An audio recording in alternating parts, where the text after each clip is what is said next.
रास्ता अलग अलग है पर मंजिल एक है। धर्म अलग अलग है, खुदा एक है। सभी धर्म एक ही बातों को सिखाती है, सबका मालिक एक है। रास्ते अलग अलग है, तुम इस चीज को मानते हो, मैं इस चीज को मानता हूं, पर मंजिल एक ही है।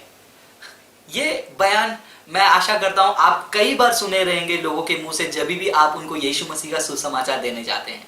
तो क्या वाकई में ये सच है कि रास्ते अलग अलग हैं, धर्म अलग अलग है, खुदा एक है और मंजिल भी एक है? जी बिल्कुल नहीं। मैं अपने जवाब को 3 भागों में पेश करना चाहूंगा ताकि आपको समझने में आसानी हो। सबसे पहला, लोग ऐसा क्यों कहते हैं, ये बयान को क्यों करते हैं। दूसरा, अगर ये बयान सच है, सही है, तो उससे जुड़े कुछ अहम सवाल का जवाब भी हमें पता होना चाहिए। तीसरा, क्या वाकई में ये सच है। सबसे पहला, मेरे हिसाब से जब भी आप धर्म के बारे में बात करते हैं, मजहब के बारे में बात करते हैं, इतिहास गवाह है कि धर्म और मजहब के मामले में कितनी लड़ाइयां हुई हैं, कितने खून बहे हैं। धर्म और मजहब के नाम पे कितने घर उजाड़े गए हैं, कितने दंगे हुए हैं, कितने लोग मारे गए हैं, कितने लोगों का कत्ल हुआ है। तो कुछ नेक दिल इंसान ये नहीं चाहते थे कि मनुष्य धर्म के नाम पे एक दूसरे को काटे, एक दूसरे का खून बहाए, एक दूसरे का घर उजाड़े और नफरत की जिंदगी जिए। तो ये नेक दिल इंसानों ने ये बयान करना शुरू कर दिया होगा कि भाई देखो, सब धर्म एक ही बात को सिखाती है, रास्ता तुम्हारा अलग है, तुम हिंदू हो, तुम मुसलमान हो, तुम ईसाई हो, तुम पंजाबी हो, तुम बुद्धिस्ट हो, लेकिन भैया मंजिल तो एक है, खुदा तो एक है। तो हो सकता है वो नेक दिल इंसानों ने ऐसा बयान किया, और ऐसा नेक दिल इंसान जो लोगों को एक रखना चाहते हैं उनके लिए मैं सलाम करता हूं। लेकिन क्या नेक दिल रखने के साथ साथ क्या हमें सत्य का ध्यान नहीं देना है? क्या सत्य दब जाए और उसके बारे में हम कदर नहीं करेंगे? हरगिज नहीं। यदि कोई व्यक्ति कहता है और मानता है 4 और 4 5 है और उसको बुरा नहीं लगना चाहिए करके, अगर मैं उसको सुधार नहीं रहा हूं कि ये बोलकर भैया 5 नहीं 8 है जवाब, तो मैं गलत कर रहा हूं। मैं सत्य को दबाकर उसकी खुशी के लिए जी रहा हूं। नेक दिल बनना अच्छा है, लेकिन सत्य के दाम पर नहीं, सत्य को छुपाकर, उसको बलि चढ़ाकर नहीं। दूसरा, अगर ये बयान सच है कि सब मार्ग एक ही खुदा के पास ले जाती है, अलग अलग रास्ता है, मंजिल एक है, तुम ईसाई बनो, हिंदू बनो, क्रिश्चियन बनो, खुदा के पास ही जाना है, तो ऐसे बयान करने वालों से मैं एक सवाल पूछना चाहता हूं। अगर ये बात सही है तो क्यों जब भी ईसाई लोग, क्रिश्चियन लोग लोगों को जाकर सुसमाचार बांटकर यीशु में बुलाते हैं, उनको ईसाई बनाते हैं, तो दिक्कत क्यों होती है आपको? क्यों आप ऐसे क्रिश्चियंस को मारते हो? क्यों ऐसे क्रिश्चियंस को जलाते हो? क्यों उनको काटते हो? क्यों उनको परेशान करते हो? क्यों उन पर दोष लगाते हो धर्म परिवर्तन का? क्योंकि आपके हिसाब से तो सारे मार्ग, एक एक मार्ग खुदा तक ही पहुंचाएगा, मंजिल तक ही पहुंचाएगा। तो ईसाई क्या आपका काम आसान नहीं कर रहे हैं कि लोगों तक जाकर कम से कम एक मार्ग दिखाकर वो मार्ग तो खुदा के पास तक पहुंचाया जाए? लेकिन आप उनको परेशान क्यों करते हो? दूसरी बात, कुछ लोग धर्म परिवर्तन का दोष लगाने के साथ साथ लोगों को कहते हैं कि पैसा देकर कन्वर्ट करते हो, और ये बात सही है नहीं है मैंने अपने पिछले वीडियो में बताया था। लेकिन मान लो उदाहरण के लिए कोई व्यक्ति पैसा लेकर भी कन्वर्ट हो रहा है, फिर भी आपको क्या दिक्कत है? क्योंकि आप तो कहते हो हर कोई मार्ग एक ही खुदा तक पहुंचाता है, तो उनको अपनाने दो, एक क्रिश्चियनिटी का मार्ग अपनाने दो। कम से कम वो क्रिश्चियनिटी के मार्ग से खुदा तक पहुंचते हैं, तो कम से कम क्रिश्चियन आपका काम तो आसान कर रहे हैं ना, एक मार्ग दिखाकर। ये अहम सवाल का जवाब देना जरूरी होगा। अगर आप ये कहते हैं हर कोई मार्ग एक ही खुदा तक पहुंचाता है, तो लोगों को क्रिश्चियनिटी अपनाने दो, उनको परेशान मत करो। यदि आप एक लाइब्रेरी में बैठे हो, एक व्यक्ति आता है आपके पास और कहता है देखो ये लाइब्रेरी में जितने भी किताबें हैं, 50 किताबें, 100 किताबें, 1000 किताबें, ये सभी किताबों में एक ही बात लिखा हुआ है। तुरंत आप झटके में आकर चौकित होकर उसको पूछेंगे क्या ये सारी किताबों में एक ही बात लिखा हुआ है? आप उस व्यक्ति को क्या कहेंगे अगर वो हाँ बोलता है तो? हो सकता है तुरंत आप उसको एक सवाल पूछेंगे, क्या तुमने ये लाइब्रेरी के सारे किताबों को पढ़ लिया, ये कहने के लिए कि सभी किताबों में एक ही बात लिखी है? वैसे ही दोस्तों, वो व्यक्ति को मैं ये सवाल पूछना चाहूंगा जो ये बयान करते हैं, उनको ये सवाल पूछना चाहूंगा, क्या आपने सभी धर्मों को स्टडी कर लिया है? सभी धर्मों को आपने जांच लिया है, पढ़ लिया है, ये कहने के लिए सब मार्ग एक ही खुदा के पास ले चलता है और मंजिल भी एक है? कितना गलत है देखिए ये लॉजिक। कुछ भी कहते हैं यहाँ वहां से सुन के कहने लग जाते हैं। तो दोस्तों हमें जानना जरूरी है क्या वाकई में सभी मंजिल अलग अलग हैं और सभी रास्ते अलग अलग हैं और मंजिल एक है। अब इस जवाब को पेश करने के लिए हम इस दुनिया के 5 मुख्य धर्म को जांच कर देखेंगे। सबसे पहला हम देखेंगे हिंदुइज्म के बारे में, फिर हम देखेंगे बुद्धिज्म के बारे में, फिर इस्लाम के बारे में देखेंगे, फिर हम क्रिश्चियनिटी के बारे में देखेंगे। 4 बड़े धर्म के बारे में हम देखेंगे, हिंदुइज्म, बुद्धिज्म, इस्लाम और क्रिश्चियनिटी। जब आप हिंदुइज्म के बारे में बात करते हैं, हिंदुइज्म में दुनिया का सृष्टि, मनुष्य का मोक्ष, संसारा, ये अलग अलग कहानियां हैं। कुछ कहानियां ये कहती हैं कि इंसान जो है ये दुनिया में जब जीता है उसे कर्मा से गुजरना पड़ता है, उसको हर बार ही जन्म लेना पड़ता है। ये जन्म खत्म होने के बाद एक और जन्म लेगा, एक और जन्म के बाद एक और जन्म लेगा, वो अपने कर्मा को वो पूरा करते जाएगा। और जब वो अपने कर्मा को पूरी तरह करके चुकाएगा, कुछ हिंदू शास्त्रों के हिसाब से उसका जो आत्मा है वो आत्मा वो कर्मा के साइकिल से बाहर आकर ब्रह्मन के अंदर घुल जाएगा, मतलब वो रिहा हो जाएगा। यानी कि उसके आत्मा का कोई पहचान नहीं रहेगा जब वो कर्मा से बाहर आ जाएगा। ये हिंदुइज्म सिखाता है। और हिंदुइज्म में अनंत काल का स्वर्ग करके कुछ है नहीं, और जिंदगी के कर्मा के उस चक्र से बाहर आने के बाद इंसान का पहचान तक मिट जाता है हिंदुइज्म में, एक स्टोरी के हिसाब से। और एक और स्टोरी के हिसाब से वो ब्रह्मन में एब्जॉर्ब हो जाता है और पता नहीं उसकी पहचान क्या होगी, वो स्वर्ग में रहेगा। स्वर्ग की तो बात ही नहीं आती है। दूसरा, जब हम बुद्धिज्म के बारे में बात करते हैं, बुद्धिज्म सिखाता है कि इंसान के अंदर आत्मा होता ही नहीं है। वो कहते हैं कि हम ये दुनिया में अच्छे बुरे काम को सही करना चाहिए, सुधारना चाहिए, ताकि हम ये कर्मा से बच जाएं। तो बुद्धिज्म सिखाते हैं कि कर्मा है, बार बार जन्म लेना है। लेकिन वहां पर भी एक प्रॉब्लम है, जब इंसान के पास आत्मा ही नहीं है, मरने के बाद उसका आत्मा दोबारा जन्म कैसे लेगा। और बुद्धिज्म में स्वर्ग नाम का कोई चीज ही नहीं है। जब आप इस कर्मा के चक्र से रिहा हो जाएंगे, खत्म, उसके बाद आपकी कोई पहचान नहीं, आपकी कोई अस्तित्व नहीं।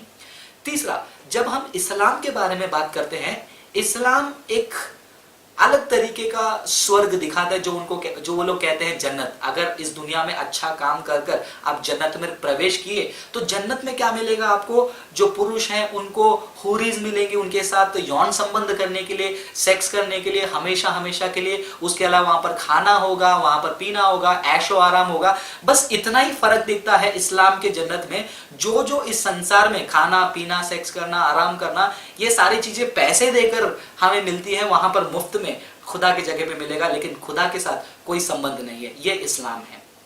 लेकिन जब हम क्रिश्चियनिटी के बारे में बात करते हैं, क्रिश्चियनिटी का अगर हम मंजिल के बारे में बात करते हैं, वो बिल्कुल अलग है। ना वहां पर यौन संबंध है, ना वहां पर लालच है, ना वहां पर पाप है, ना वहां पर दुख तकलीफ है। वहां पर देखिए, केवल और केवल मनुष्य परमेश्वर के उस पवित्र रिश्ते को एंजॉय करेगा। उस पवित्र रिश्ते के अंदर वो अपने खुशी को वो बढ़ाएगा। और हमें बाइबल में ये भी पढ़ने को मिलता है कि जब हम स्वर्ग में जाएंगे, हम खुदा के साथ ही, खुदा कौन है, खुदा कैसा है, ये जानने में, देखिए दोस्तों, ये इंसान का तहे दिल का तड़प होता है। चाहे वो कोई धर्म को फॉलो करे, उसके तहे दिल में एक तड़प होता है कि खुदा कैसे होगा, खुदा कैसा होगा, खुदा के साथ मैं बात करूं, खुदा के साथ रिश्ता बनाऊं। ये तहे दिल का तड़प केवल क्रिश्चियनिटी में, ईसाईयत में पूरा होता है। क्योंकि स्वर्ग में हम खाने पीने के लिए, सेक्स के लिए और बाकी चीज़ों के लिए नहीं, बल्कि स्वर्ग में हम खुदा के उस परफेक्ट रिलेशनशिप में जाते हैं और खुदा के साथ समय बिताने के लिए और खुशी से रहने के लिए जाते हैं, जहाँ पर दुख तकलीफ नहीं है। हिंदुइज्म के बारे में बात करेंगे, वहां पर स्वर्ग नहीं है, खुदा के साथ कोई संबंध आपका नहीं है। बुद्धिज्म के बारे में बात करेंगे, वहां पर आपके कर्मा चक्र के बाहर जाने के बाद आपका अस्तित्व नहीं है, स्वर्ग नहीं है, खुदा नहीं है। इस्लाम के बारे में बात करेंगे, दुनिया का 5 स्टार लग्जरी जीवन वहां पर मुफ्त में मिलेगा, लेकिन खुदा के साथ कोई संबंध नहीं है। लेकिन इंसान के तहे दिल के तड़प को पूरा करने वाला, खुदा के साथ रिश्ता बनाने वाला जो कार्य है, वो आपको ईसाईयत के, क्रिश्चियनिटी के जन्नत में मिलेगा। तो देखिए दोस्तों, अगर आप हिंदुइज्म का रास्ता लेते हैं तो कोई और आपका मंजिल है। अगर आप बुद्धिज्म का रास्ता लेते हैं तो कोई और जगह पे आपका मंजिल है। अगर आप इस्लाम का रास्ता लेते हैं, मंजिल कहीं और है। अगर आप ईसाईयत का रास्ता लेते हैं तो मंजिल कहीं और है। और ये कहना बिल्कुल गलत है अलग अलग धर्म है मंजिल है। कि आप देख रहे हैं कि अलग अलग धर्म भी नहीं है, अलग अलग मार्ग ही नहीं है, बल्कि उसके साथ साथ मंजिल तक अलग है। ये हमको जानना बहुत जरूरी है। तो मैं आशा करता हूं आपका ये जो सवाल है उसका जवाब मिल गया होगा कि मार्ग अलग अलग है, मंजिल एक है। नहीं दोस्तों, जैसे मार्ग अलग अलग है वैसा मंजिल भी अलग अलग है, लेकिन सारे मंजिलों में एक ही मंजिल सच है जो आपके तहे दिल के तड़प को, जिसके लिए आप तड़पते हैं, भक्ति करते हैं, पूजा करते हैं, यत्न करते हैं, जो भी करते हैं उसको पूरा करता है। वो है क्रिश्चियनिटी का स्वर्ग राज्य, वो है सही डेस्टिनेशन और वही है सही मंजिल। क्योंकि जब आप हिंदुइज्म के बारे में बात करते हैं, हिंदुइज्म आपको सिखाता है कि तुम अच्छा कर्म करोगे तो तुम्हारे कर्म चक्र से तुम बाहर आ जाओगे। मतलब तुम खुद अपने आप को संभाल लो, तुम खुद अपना फ्यूचर बना लो। दूसरा, जब हम बुद्धिज्म के बारे में बात करते हैं वहां पर फ्यूचर तो है ही नहीं, लेकिन फिर भी अपना काम खुद संभालो, खुद का कार्य खुद करो, दुनिया की मोह माया से मुक्त हो जाओ। मतलब यहां पर भी तुम्हारा प्रॉब्लम है, तुम सॉल्व करो। अगर आप इस्लाम के बारे में बात करते हैं कि क्या अच्छे काम करने चाहिए, जी हाँ, कुरान भी यही सिखाता है कि अच्छे भले काम करो ताकि तुम जन्नत में प्रवेश करो।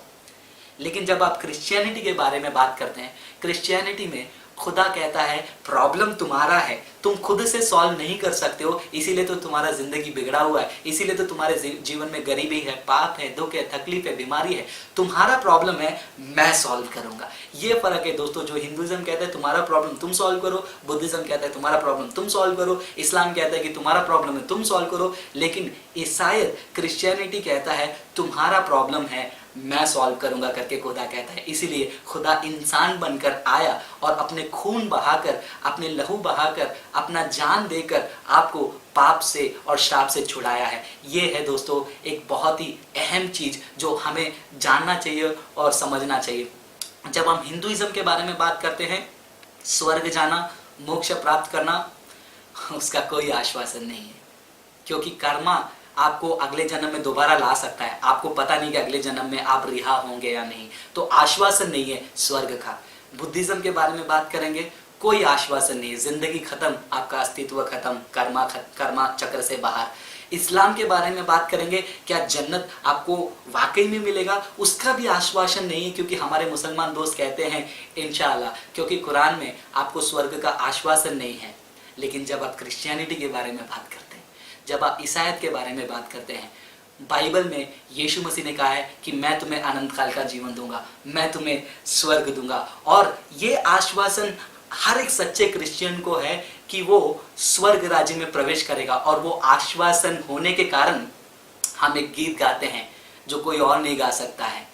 नीले आसमां के पार जाएंगे, मेरा यीशु रहता वहां। नीले आसमां के पार जाएंगे, मेरा यीशु रहता वहां। हम मिलेंगे बादलों पर, हम मिलेंगे बादलों पर, देखेगा सारा जहां। हाँ दोस्तों, ईसाईयत में आपको ये आश्वासन मिलता है कि हाँ, हम जाएंगे नीले आसमान के पार यीशु को मिलने और यीशु के साथ रहने। और वो गीत को लगातार गा के देखिए, उसका वादा कभी अधूरा नहीं होता है, वो पूरा होगा। उसने कहा मैं आऊंगा तुम्हें लेने स्वर्ग राज्य में पहुंचाने के लिए, और वो वादा वो जरूर पूरा करेगा। यीशु आपको लेने जरूर आएगा। तो दोस्तों, क्या वाकई में सभी रास्ते अलग अलग और मंजिल एक है? एक तरीके से सही है, एक तरीके से सही है, क्योंकि आप कोई भी धर्म अपना लो, लेकिन आपको न्याय के सिंहासन में जाके, सिंहासन के सामने खड़े रहना है। तो एक तरीके से रास्ते अलग अलग हैं, जाने का जगह एक है कि आपको खुदा के सिंहासन के सामने खड़ा रहना है जवाब देने के लिए। लेकिन मंजिल जो है वो आपको ईसाईयत में आश्वासन के साथ यीशु देते हैं कि तुम मेरे साथ स्वर्ग राज्य में प्रवेश करोगे करके। हाँ दोस्तों, अगर आप इस यीशु मसीह को स्वीकार करना चाहते हैं, अगर आप चाहते हैं कि यीशु मसीह आपकी जिंदगी को बदले, इसको धर्म के रूप में नहीं, मन परिवर्तन के रूप में देखो और स्वर्ग के आश्वासन के रूप में देखो। यदि आप यीशु को स्वीकार करना चाहते हैं, छोटा सा प्रार्थना कीजिए, कहिए कि खुदा यीशु, मैं स्वीकार करता हूं कि मैं पापी हूं, मैं खुद अपने आप को बचा नहीं सकता, मेरा कर्म मुझे सुधार नहीं सकता है। मैं चाहता हूं कि आप मेरे लिए सहायक बने, मेरा उद्धारकर्ता बने। आपने मेरे कर्मा को चुका दिया है, आपके लहू को मैं स्वीकार करता हूँ, आपको मेरा सृष्टिकर्ता स्वीकार करता हूँ। आइए मेरे जिंदगी में, मेरे जिंदगी का कंट्रोल लीजिए। मैं आपको, आपके चरणों में मेरे जिंदगी को सौंपता हूँ। अगर ये प्रार्थना आपने यीशु मसीह के नाम से किया है तो यीशु मसीह आपके दिल के द्वार पे खड़े खटखटा रहे थे इतने दिन, अब अंदर प्रवेश करेंगे और आपकी जिंदगी को बदल देंगे। तो क्या सभी मार्ग अलग अलग मार्ग मंजिल एक है? नहीं। जवाब आपने सुन लिया है। प्रार्थना के साथ सीखिए और दूसरों के साथ शेयर कीजिए, हमारे सेवा के लिए प्रार्थना कीजिए। प्रभु आप सभी को आशीष करे और हाँ, गाते रहिए, नीले आसमां के पार जाएंगे। God bless you. प्रभु आपको आशीष करे। उसका कोई भी वादा न होता अधूरा, हर एक वादा उसका होता है पूरा। उसका कोई भी वादा न होता अधूरा, हर एक वादा उसका होता है पूरा। उसका कोई भी वादा, उसके आने का वादा भी पूरा होगा, देखेगा सारा जहां। उसके आने का वादा भी पूरा होगा, देखेगा सारा जहां। हम मिलेंगे बादलों पर, हम मिलेंगे बादलों पर, देखेगा सारा जहां। नीले आसमां के पार जाएंगे, मेरा यीशु रहता वहाँ। नीले आसमां के पार जाएंगे, मेरा यीशु रहता वहाँ।